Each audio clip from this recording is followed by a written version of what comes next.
पूर्ण प्रतियोगिता और अपूर्ण प्रतियोगिता में क्या अंतर है। इकोनॉमिक्स का बहुत ही इंपॉर्टेंट टॉपिक है और इसी टॉपिक के ऊपर आज हम चर्चा करेंगे कि पूर्ण प्रतियोगिता और अपूर्ण प्रतियोगिता के बीच क्या क्या अंतर होते हैं। पूर्ण प्रतियोगिता और अपूर्ण प्रतियोगिता के बीच अंतर को बतलाने के लिए आपको एक और दो कॉलम तैयार करने हैं और एक कॉलम इधर भी हमारा तैयार हो जाएगा जिसमें हम लिखेंगे क्रम संख्या। यहां पे हो गया पूर्ण प्रतियोगिता और दूसरे में हो गया अपूर्ण प्रतियोगिता। तो इस प्रकार से कुल मिलाकर हमारा 1, 2 और 3 क्रमांक के लिए छोटा और पूर्ण प्रतियोगिता के लिए और अपूर्ण प्रतियोगिता के लिए दो बड़े कॉलम तैयार किए जाएंगे और जिसमें हम अब समझने वाले हैं आसान से आसान भाषा में या सिंपल लैंग्वेज में कि पूर्ण प्रतियोगिता और अपूर्ण प्रतियोगिता में क्या क्या अंतर होता है। ओके, तो पहले क्या होता है कि पूर्ण प्रतियोगिता में क्रेताओं और विक्रेताओं की संख्या अधिक होती है। अर्थात जो पूर्ण प्रतियोगिता होती है उसमें जो क्रेता हैं अर्थात जो खरीदने वाले हैं बाजार में और जो बेचने वाले हैं विक्रेता, उनकी संख्या बहुत अधिक होती है, ऐसा मान लिया जाता है। लेकिन कितनी होती संख्या, ये केवल अनुमानित संख्या की बहुत ज्यादा होती है लेकिन फिक्स संख्या को नहीं बतलाता है। तो आप क्या लिखेंगे, आप लिखेंगे क्रेताओं और विक्रेताओं की संख्या बहुत अधिक होती है दूसरे भाग में, क्योंकि पूर्ण प्रतियोगिता का ठीक उल्टा जो होता है वह अपूर्ण प्रतियोगिता होता है।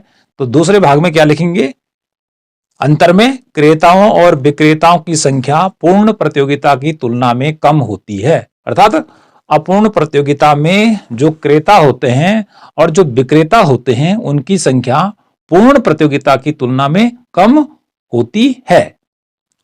तो यहां पे भी ये नहीं बताया जाता है कि कितनी कम होती है और कितनी ज्यादा होती है, ये भी एक अनुमानित संख्या है। तो इस प्रकार से पहला डिफरेंस हो गया कि क्रेताओं और विक्रेताओं की संख्या पूर्ण प्रतियोगिता में अधिक होती है और जबकि अपूर्ण प्रतियोगिता में क्रेताओं और विक्रेताओं की संख्या पूर्ण प्रतियोगिता की तुलना में कम होती है। दूसरा डिफरेंस देखते हैं, वस्तु एक समान होती है। जो पूर्ण प्रतियोगिता होती है उसमें जो वस्तु फर्मों के द्वारा बाजार में बेची जाती है वह एक समान होती है। एक जैसे रंग, रूप, गुणों, पैकेजिंग सब कुछ उसका क्या होता है, एक जैसे ही होता है। सभी दुकानों में अर्थात जितनी भी फर्में उस वस्तु को बेच रही हैं सभी के पास वस्तु एक जैसी मिलेगी। जैसे ये चौक है मेरे हाथ में व्हाइट रंग की, और यदि बाजार में बहुत सारी फर्में चौक को बेच रही हैं, इस चौक को, तो सभी के पास इसी रंग की इसी ढंग की चौक मिलेगी। तो पूर्ण प्रतियोगिता में वस्तु एक समान होती है, होमोजीनियस होती है, जबकि अपूर्ण प्रतियोगिता में ठीक इसका उल्टा होता है कि वस्तु एक समान नहीं होती है। अर्थात बाजार में विभिन्न फर्मों के द्वारा जो वस्तुएं बेची जाती है वो एक समान नहीं होती है, वहां पर वस्तु विभेद होता है। जैसे साबुन का उदाहरण लें तो मार्केट में अनेक दुकानों में आप जाएंगे तो आपको हमाम का भी मिलेगा, तो आपको लक्स का भी मिलेगा, आपको पतंजलि का भी मिलेगा, या किसी अन्य कंपनी का साबुन मिलेगा उसी वेट में, लेकिन उनका रंग, रूप, आकार, खुशबू, पैकेजिंग में क्या होता है, अंतर होता है। तो इसलिए यहां तो एक जैसा मिलेगा लेकिन यहां वस्तु एक समान नहीं होती है, अलग अलग होती है। किस प्रतियोगिता में, अपूर्ण प्रतियोगिता में। तो पहले बता चुका हूं कि जो पूर्ण प्रतियोगिता है इसका जो उल्टा होता है अपूर्ण प्रतियोगिता, और अपूर्ण प्रतियोगिता का उल्टा होता है पूर्ण प्रतियोगिता। पूर्ण प्रतियोगिता को इंग्लिश में कहते हैं परफेक्ट कंपटीशन और अपूर्ण प्रतियोगिता को इंग्लिश में कहते हैं इम्परफेक्ट कंपटीशन, उधर लिखा हुआ है। ओके, अगला आता है कीमत समान होती है पूर्ण प्रतियोगी बाजार में। अर्थात जिस पूर्ण प्रतियोगिता की मैं बात कर रहा हूं या अपूर्ण प्रतियोगिता की बात कर रहा हूं, यह प्रतियोगिता बाजार में वस्तुओं को बेचने और खरीदने को लेकर होती है, क्रेताओं और विक्रेताओं के बीच होती है। तो इसमें क्या हो रहा है, पूर्ण प्रतियोगिता में कीमत समान होती है। अर्थात जो वस्तु मार्केट में बेची जा रही है, यदि 5 रुपए की वस्तु वह है तो पूरे मार्केट के अंदर जितने भी फर्में हैं, जितने भी दुकानदार हैं, सबके पास वह वस्तु 5 रुपए में ही मिलेगी। चाहे मार्केट में आप कितनी दूर चले जाएं, किसी भी छोर पे चले जाएं, यदि मार्केट के बीच में आ जाए, ठीक है, तो प्राइस जो होगा वो बिल्कुल एक ही जैसा ही मिलेगा। और यहाँ क्या होता है, अपूर्ण प्रतियोगिता में कीमत असमान होती है, अर्थात जो वस्तु मार्केट के अंदर बिकती है, वस्तु विविध होता है। जैसे मैंने साबुन का उदाहरण दिया, तो साबुन अलग अलग कंपनियों के अलग अलग है, काम एक ही है, उनके द्वारा नहाना है और शरीर का मैल निकालना है, ओके। लेकिन उनका प्राइस क्या है, अलग अलग है। हमाम का प्राइस अलग है थोड़ा सा। तो यदि हम नीचे आते हैं तो सिंथॉल का प्राइस थोड़ा अलग है, ठीक है, पतंजलि का प्राइस अलग है। इसलिए अपूर्ण प्रतियोगिता में जो वस्तु होती है उसकी कीमत असमान होती है, अर्थात समान नहीं होती है। तो यहां लिखेंगे कीमत समान होती है, यहां लिखेंगे कीमत असमान होती है। नेक्स्ट चौथे नंबर पर है उद्योग कीमत का निर्धारण करता है, अर्थात पूर्ण प्रतियोगिता में जो वस्तु बेची जाती है वह फर्म द्वारा उद्योग जो कीमत निर्धारित करता है उसी कीमत पर बेची जाती है। मान लिया जाता है कि फर्म उद्योग से फर्म ने कोई वस्तु ली और वो वस्तु 10 रुपए बेचनी है, तो फर्म उस वस्तु को 10 रुपए में ही बेचेगी। तो इस प्रकार से यहां पर जो फर्म होती है, उद्योग द्वारा जो कीमत तय कर दी जाती है उसी कीमत पर फर्म को वस्तु को बेचना होता है। इसलिए जो फर्म यहां पर होती है वह कीमत स्वीकारकर्ता के रूप में होती है। तो इस प्रकार से वो कीमत को बढ़ा नहीं सकती है और ना घटा सकती है, क्योंकि घटाने से तो लॉस होगा और बढ़ाने से फायदा होगा। लेकिन शर्त यह है कि यहां पर उद्योग द्वारा जो कीमत फर्म को दी गई है या जिस कीमत पर वस्तु को बेचा गया है उसी कीमत पर फर्म वस्तु को बेचने का काम करेगी। लेकिन यहाँ क्या होता है कि जो विक्रेता है, क्योंकि फर्म जो है वह वस्तु को बेचने का काम करती है, तो विक्रेता कीमत को एक अंश तक प्रभावित कर सकता है। अर्थात अपूर्ण प्रतियोगिता में उद्योग ही फर्म को वस्तुएं देता है, या जो फर्म है वो उद्योग से ही सामान खरीदती है, फैक्ट्री से सामान को खरीदने का काम करती है, लेकिन थोड़ा सा ऊपर प्राइस कर सकती है, कीमत में थोड़ा चेंज कर सकती है। इसका अर्थात इस पर अपूर्ण प्रतियोगिता में किसी प्रकार का प्रतिबंध नहीं होता है। नेक्स्ट लेते हैं 5वें नंबर पर, 5th नंबर पर, कि फर्म की मांग रेखा, अर्थात फर्म की जो मांग रेखा होती है पूर्ण प्रतियोगिता में वह औसत आय या उसे AR एवरेज रेवेन्यू की रेखा होती है, जो कि पूर्णतः लोचदार होती है। कैसे होती है? पूर्णतः लोचदार होती है। पूर्णतः लोचदार कैसे होती है? पूर्णतः लोचदार रेखा क्या होती है? यहाँ पे y और यहाँ पे x, यहाँ पर हमारी वस्तु की मात्रा आ जाएगी और यहाँ पर हमारा क्या आ जाएगी? मांग रेखा। इस प्रकार से यहाँ पे हमारी जो मांग रेखा होती है वो AR is equal to MR होती है। ऐसी प्लेन रेखा होती है, ठीक है, इसी को हम प्राइस लाइन भी कहते हैं। तो इस प्रकार से रेखा जो होगी एकदम से पड़ी वाली रेखा होती है, अर्थात फर्म की जो मांग रेखा होती है पूर्ण प्रतियोगिता में वह AR होती है और यहाँ पर AR is equal to MR होती है। और इस प्रकार की जो एकदम से पड़ी रेखा होती है, इस OX रेखा के समांतर ये पड़ी रेखा, तो यह रेखा होती है पूर्णतः लोचदार। कैसी होती है? पूर्णतः लोचदार होती है, ठीक है जी। इस प्रकार से फर्म की मांग रेखा AR जो होती है वो पूर्णतः लोचदार होती है, अर्थात एकदम से पड़ी होती है पूर्ण प्रतियोगिता में, ठीक है।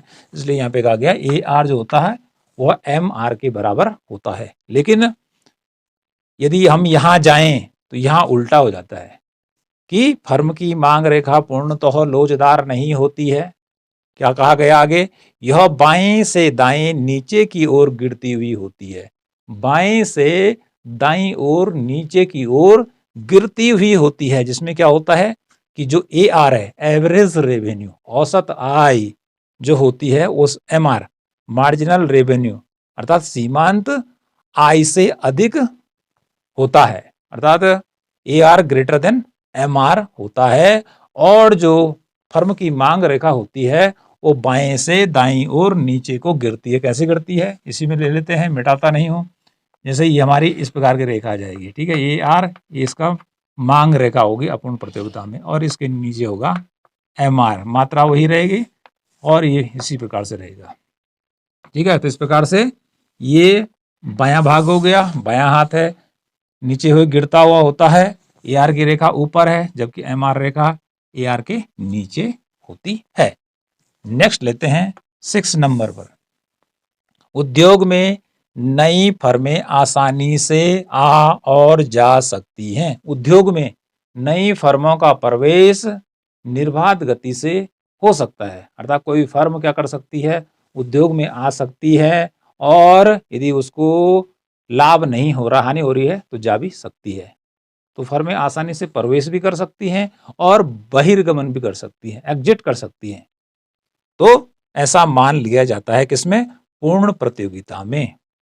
जबकि अपूर्ण प्रतियोगिता में क्या होता है, उद्योग में नई फर्में आसानी से आ और जा नहीं सकती हैं, अर्थात यहाँ पर कोई भी फर्म, अर्थात कुछ फर्में मार्केट के अंदर काम कर रही हैं, कपड़े की फैक्ट्री है अमानाबाद, तो उसमें जो नई फैक्ट्री लेकर आएगा कोई मालिक, तो पहले से ही अन्य कंपनियों का क्या बाजार पर कब्जा कर रखा है, तो जो नई कंपनी आएगी तो उसको अपनी वस्तु को बेचने में बड़ी कठिनाई का सामना करना पड़ेगा। इसलिए फर्म अपूर्ण प्रतियोगिता में आसानी से नहीं आ सकती है, और यदि एक बार आ गई, उसने लाखों करोड़ों रुपए खर्च कर दिया, तो आसानी से वह जा भी नहीं सकती है। इसका यह मीनिंग होता है।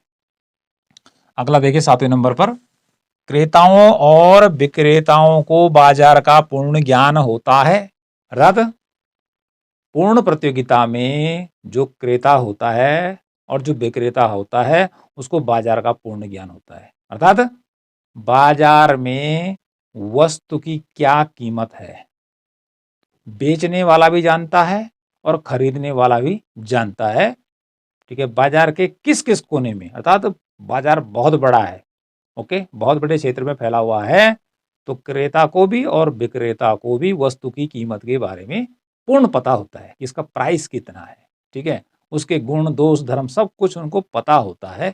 यह पूर्ण प्रतियोगिता में मान लिया जाता है। लेकिन अपूर्ण प्रतियोगिता में क्या होता है, क्रेताओं और विक्रेताओं को बाजार का अपूर्ण ज्ञान होता है, अर्थात पूर्ण प्रतियोगिता की तुलना में अपूर्ण प्रतियोगिता में क्रेताओं को बाजार का और विक्रेताओं को बाजार का पूर्ण ज्ञान नहीं होता है।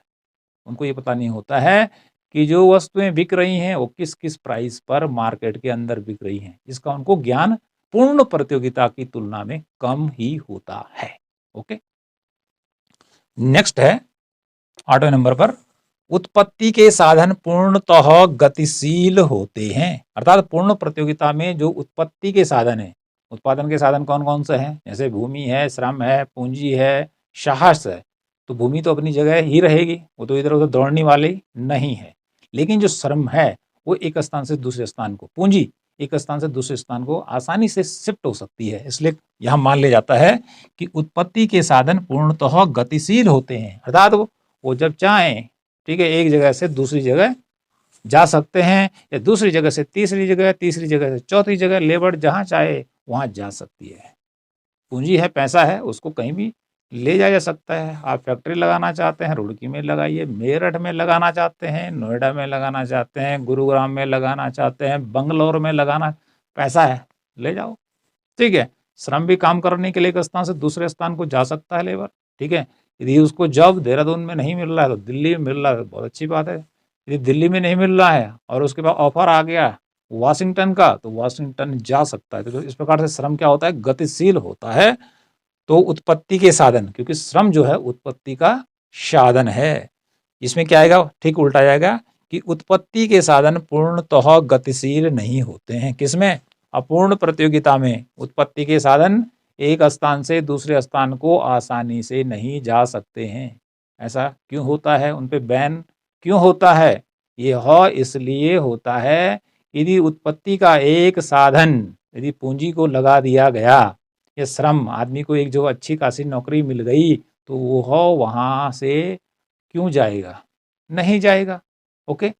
दूसरा ये भी है कि कंपनी ने बहुत पैसा लगा रखा है, ठीक है, उत्पत्ति के साधनों के द्वारा, तो बड़े बड़े प्लांट खड़े कर दिए, वो भी तो पूंजी है, ठीक है, तो उसको कैसे ले जाएंगे एक स्थान से दूसरे स्थान की ओर? तो ऐसी स्थिति में जो उत्पत्ति के साधन हैं वह पूर्णतः गतिशील नहीं होते हैं।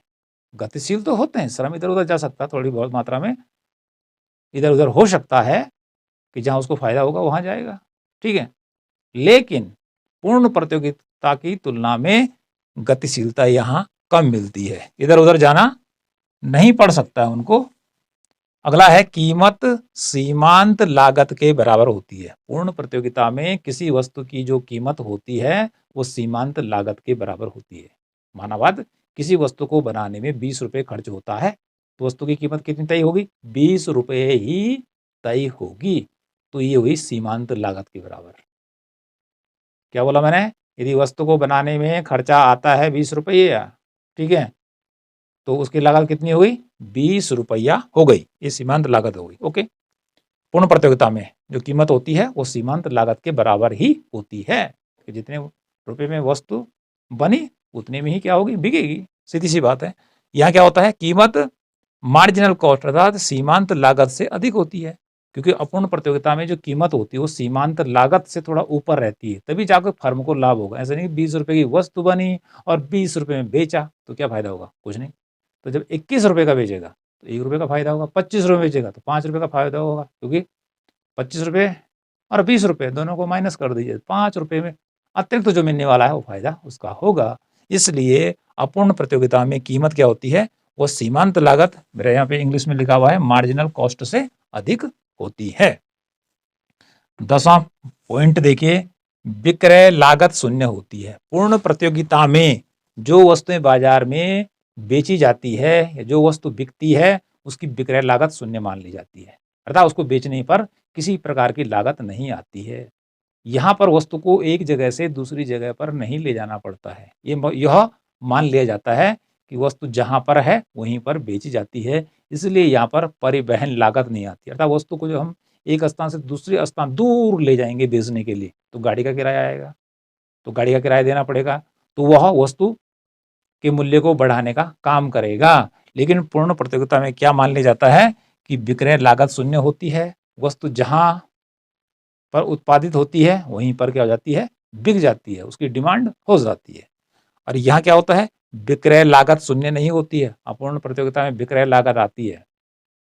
विक्रय लागत विशेष रूप से विक्रय लागत कहाँ आती है? अपूर्ण प्रतियोगिता में जो विभिन्न फर्में होती हैं, जो विभिन्न प्रकार की वस्तुएं बनाती है, काम तो एक ही करती है। जैसे टीवी है तो या कंप्यूटर है तो अलग अलग ब्रांड के कंप्यूटर हैं, काम तो एक ही करना है उन्होंने, लेकिन सब अपना कंप्यूटर ज़्यादा बेचना चाहते हैं, इसके लिए देते हैं ऐड, विज्ञापन, तो विज्ञापन पर खर्च करना पड़ता है।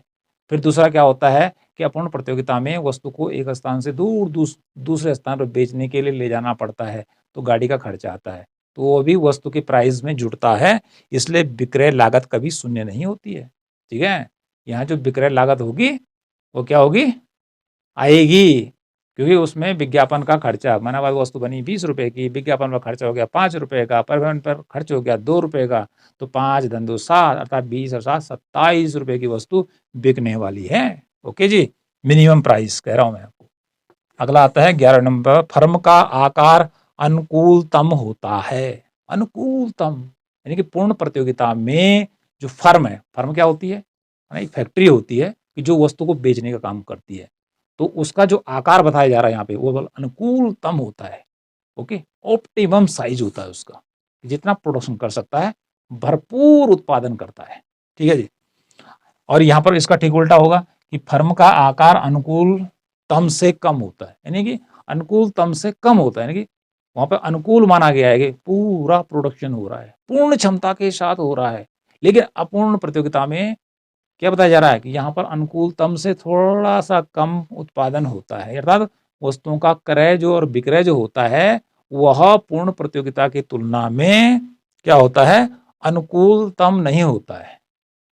नेक्स्ट अंतिम है, यह काल्पनिक प्रतियोगिता है, अर्थात पूर्ण प्रतियोगिता की जितनी बातें यहाँ बताई गई हैं, ये सारी की सारी बातें एकदम से काल्पनिक है। कल्पना की गई है कि एक पूर्ण प्रतियोगी बाजार होगा और उसमें ये विशेषताएं होंगी। ओके, और अपूर्ण प्रतियोगिता में क्या है, जैसे यहाँ पे कहा गया, यह काल्पनिक प्रतियोगिता, अर्थात यह एक काल्पनिक बाजार है, पूर्ण प्रतियोगिता बाजार। लेकिन अपूर्ण प्रतियोगिता क्या है, यह वास्तविक प्रतियोगिता है, अर्थात यह काल्पनिक नहीं है। अपूर्ण प्रतियोगिता यह बाजार की एक वास्तविक स्थिति है जो कि बाजार में देखने को मिलती है, ठीक है, कि जिसमें ये सारी बातें आती हैं। तो इस प्रकार से पूर्ण प्रतियोगिता क्या है, एक काल्पनिक बाजार की कल्पना की है अर्थशास्त्रियों ने, एक आदर्श बाजार की बात की है। और ये अपूर्ण जो प्रतियोगिता है ये वास्तविक बाजार है, कि जहां पर हम क्या करते हैं, विभिन्न प्रकार की वस्तुओं को मार्केट में लेने का काम करते हैं, बेचने वाले बेचने का काम करते हैं। तो इस प्रकार से इस टॉपिक में मैंने आज आपको क्या बताया कि पूर्ण प्रतियोगिता और अपूर्ण प्रतियोगिता में क्या अंतर होता है। तो बहुत सारे अंतर हैं, ठीक है, और जितने ये अंतर बताए इसमें से दो चार पहले वाले लिख दी जाए तो यह पूर्ण प्रतियोगिता की क्या हो जाएगी, परिभाषा हो जाएगी, और उसके बाद ये सारी उतार दी तो यह पूर्ण प्रतियोगिता की विशेषताएं हो जाएंगी, ठीक है। इसी प्रकार से अपूर्ण प्रतियोगिता किसे कहते हैं, इसकी एक दो लाइनों में, ठीक है, पहले ये वाली यहाँ तक उतार दी तो ये इसकी परिभाषा हो गई, फिर उसके बाद सबको नीचे उतार दो, ये इसकी क्या हो गई, विशेषताएं हो गई। तो एक जगह पर हमारे क्या हो सकते हैं, अधिक काम हो सकते हैं। एक तो दोनों में डिफरेंस बता दिया, एक काम तो ये हो गया। अगला काम क्या हो गया कि पूर्ण प्रतियोगिता किसे कहते हैं, तीन लाइनें यहाँ से ले लो, परिभाषा क्या हो गई, पूरी हो गई। विशेषताएं लिखो, उसके बाद पूरी की पूरी लिख दीजिए, ये पूरी उसकी विशेषताएं हैं।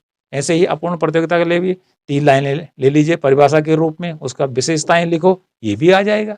ओके, तो जो विशेषताएं हैं, यह पूर्ण प्रतियोगिता किसे कहते हैं, वो सारी विशेषताएं एक साथ ले ली गई हैं, और जो परिभाषा आती है वो केवल सार रूप में आती है, क्योंकि परिभाषा जो आनी चाहिए वो छोटी आनी चाहिए।